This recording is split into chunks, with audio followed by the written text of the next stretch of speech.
இன்றைக்கி ரொம்பவே சிம்பிளான ஸ்லீவ் டிசைன் நம்ம ஸ்டைல் எப்படி ஸ்டிச் பண்ணி பார்க்கலாமா. ஸ்லீவோட சென்டரில் இந்த மாதிரி ரவுண்ட் ஷேப்பில் வரைஞ்சி கட் பண்ணி எடுத்துங்க. மெயின் கிளாத்தில் லைனிங் கிளாத்தை அட்டாச் பண்ணி இந்த மாதிரி 1/2 இன்ச் அளவுக்கு ஸ்டிச் போட்டுங்க.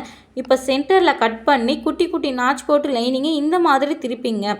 ஸ்லீவோட எட்ஜில் ரோல் பண்ணி இந்த மாதிரி ஒரு எட்ஜ் ஸ்டிச் போட்டு கம்ப்ளீட் பண்ணிங்க. இப்போது லைனிங்கை சுற்றி நம்ம ஒரு எட்ஜ் ஸ்டிச் போட்டுக்கலாம். இப்போ எக்ஸஸ் கிளாத் எல்லாத்தையுமே நம்ம கட் பண்ணி எடுத்துக்கலாம். சாரிலேருந்து கட் பண்ண இந்த எக்ஸஸ் கிளாத்தை ஒரு சின்ன லைனிங் பிட்டை எடுத்து இதில் நம்ம அட்டாச் பண்ணி குட்டி குட்டி ஃப்ரில்லாக வச்சு எடுத்துங்க. சென்டரில் ஒரு ஸ்டிச், சைட்லேயும் 2 ஸ்டிச் போட்டு எடுத்துங்க. இப்போ டிசைனோட சென்டரில் இதை அட்டாச் பண்ணி இந்த மாதிரி எட்ஜில் ஒரு ஸ்டிச் போட்டுக்கலாம். இப்போ பேக் சைடில் திருப்பி இந்த எக்ஸஸ் கிளாத் எல்லாத்தையும் கட் பண்ணி எடுத்துங்க. சாரி கலரில் லேஸ் அட்டாச் பண்ணி இந்த கார்னரில் 2 ஸ்டிச் போட்டு எடுத்துங்க.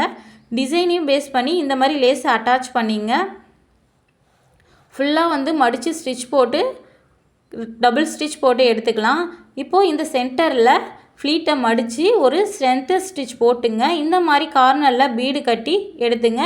இதோட ஃபைனல் லுக் எப்படி இருந்துன்னு கமெண்டில் சொல்லுங்கள். மறக்காமல் நம்ம சேனலை